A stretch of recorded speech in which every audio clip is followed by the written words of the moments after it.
Olá, bem-vindos! Hoje a gente vai mergulhar fundo num documento bem importante, que propõe, olha só, uma mudança bem grande na forma como os Estados Unidos veem o mundo.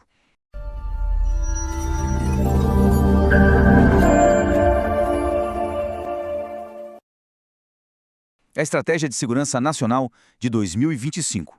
Mas o que isso quer dizer na prática, no dia a dia? É isso que a gente vai desvendar juntos, passo a passo, com calma. Bom, para começar, vamos olhar para essa frase. Pensa nela como se fosse o alicerce de uma casa. Tudo que for construído depois, cada parede, cada tijolo da estratégia, vai se apoiar nela. A frase aparece bem no comecinho do documento e já define o tom de tudo. A ideia é muito clara, muito direta. A política externa tem um e apenas um foco: proteger os interesses essenciais da nação. Guardem bem essa ideia, porque tudo, absolutamente tudo que a gente vai ver a partir de agora, nasce dessa premissa. Então, como é que a gente vai organizar nosso pensamento para entender essa estratégia? Nosso roteiro vai ser o seguinte. Primeiro, vamos entender por que o documento se vê como uma correção de rumo, o que estava errado antes. Depois, a gente vai olhar para os objetivos, ou seja, onde se quer chegar. E, em seguida, os princípios que guiam o caminho, o como fazer. Daí, a gente passa para as prioridades, as ações mais urgentes, e, por fim, vamos ver como essa visão se aplica a cada região do mundo. Vamos lá, então. Primeira parte. Antes de dizer o que vai fazer, o documento faz uma coisa muito interessante. Ele olha para trás. Ele faz um diagnóstico bem detalhado do que considera que deu errado nas estratégias passadas. É exatamente como um médico, né? Antes de dar o remédio, ele precisa entender a doença, saber quais são os sintomas. É exatamente isso que o documento faz aqui. E a base desse diagnóstico todo começa com uma pergunta fundamental. O que é, afinal, uma estratégia? E a definição que eles dão é crucial. Para eles, estratégia não é uma lista de desejos, sabe? Tipo, eu quero paz mundial. Não.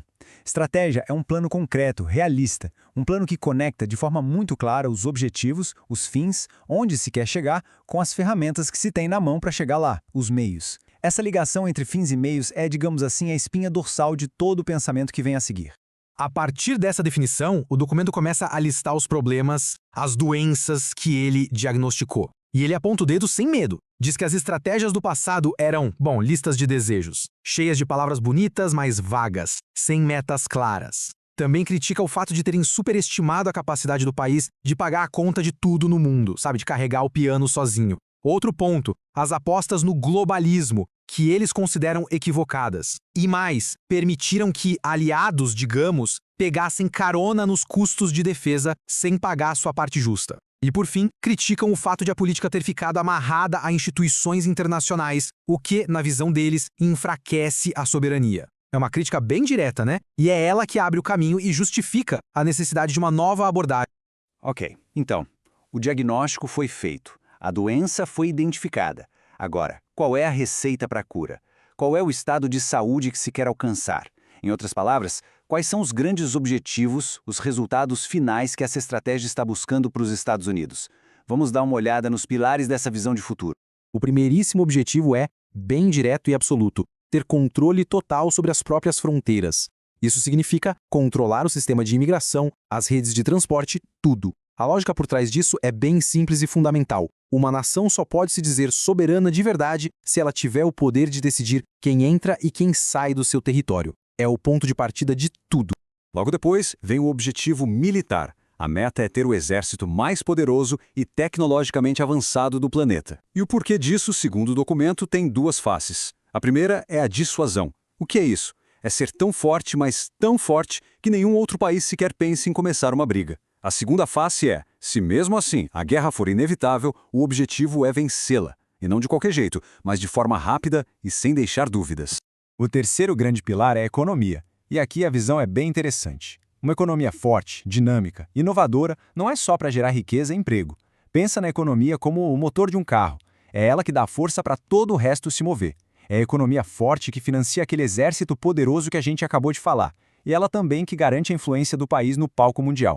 E, por último, fechando esses grandes objetivos, a gente tem a dominância energética. A meta aqui é desenvolver o setor de energia mais forte do mundo. A energia, nesse pensamento, é vista de duas formas. Primeiro, claro, como combustível para o motor da economia lá dentro do país. Mas também, e isso é muito importante, como uma grande indústria de exportação e principalmente como uma ferramenta estratégica, uma carta na manga nas negociações internacionais.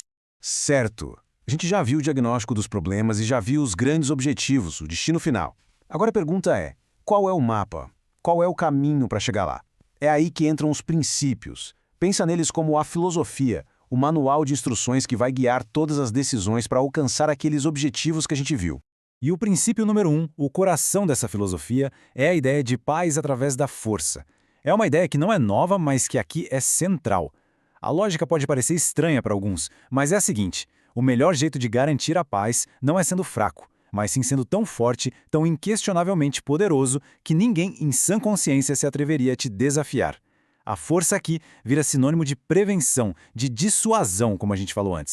Agora, olha que interessante como o próprio documento se descreve. As palavras são escolhidas a dedo para criar uma identidade bem específica. A abordagem é chamada de muscular, mas eles fazem questão de dizer que não é belicista, ou seja, que não busca guerra. É contida, mas não pacifista. É uma tentativa bem clara de fugir daquelas caixinhas, daqueles rótulos de sempre da política externa, sabe? É como dizer, nós não somos nem uma coisa nem outra. Nós somos isso aqui. E essa lógica toda pode ser resumida em 4 pontos-chave. Vamos ver um por um. Primeiro, a primazia das nações. A ideia aqui é que o mundo funciona melhor não quando todo mundo tenta ser uma coisa só, mas quando cada país foca nos seus próprios interesses. Segundo, soberania e respeito.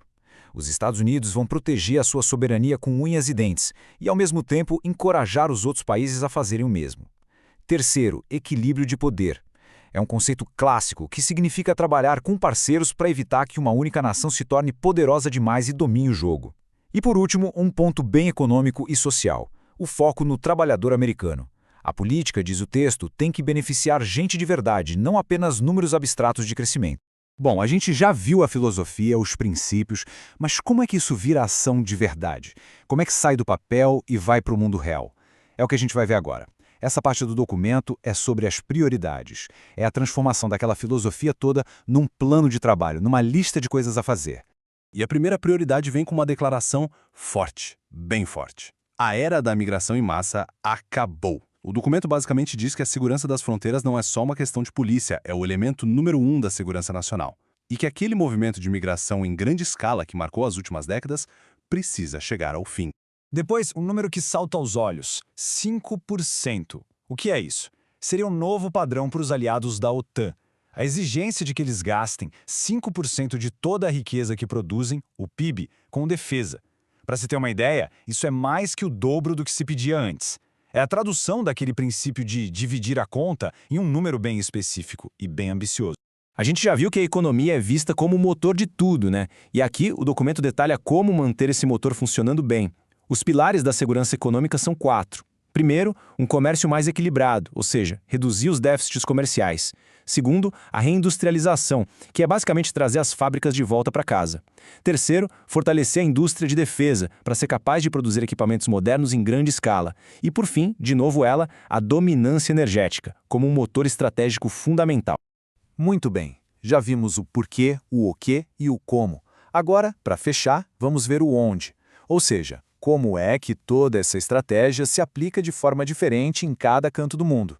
Porque a abordagem não é uma receita de bolo igual para todo mundo. Ela é adaptada para cada região.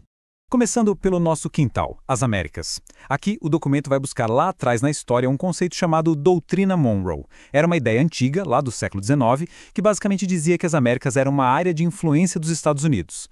O texto, então, cria o que chama de Corolário Trump, que é uma versão modernizada dessa ideia. O objetivo é bem claro: restaurar essa antiga proeminência e impedir que competidores de fora do continente, digamos, montem acampamento na região.